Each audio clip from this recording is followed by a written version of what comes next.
কথা ধারাবাহিকের নতুন পর্বে দেখা যায় যে আশ্রমে অর্ণাকে একা পেয়ে গুন্ডারা অসভ্যতা করতে গেলে বাঁচালো কথা। এই প্রথম অর্ণার মুখে বৌদি ডাক শুনে চমকে উঠল কথা। অ্যাভি ও কথা সহ জগৎপ্রভুতে পুরে সবাই বেড়াতে এসেছে। আর এখানে এসে গুন্ডাদের খপ্পরে পড়ে অ্যাভির বোন অর্ণা।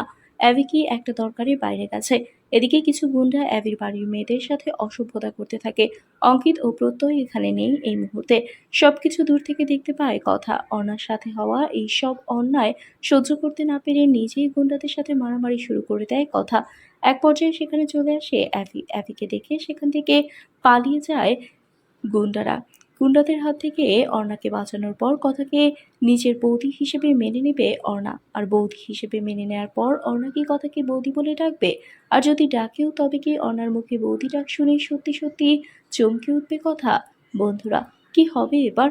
এক্ষুনি একটি লাইক দিয়ে এবং কমেন্ট করে জানিয়ে দাও তোমাদের মতামত। ধন্যবাদ।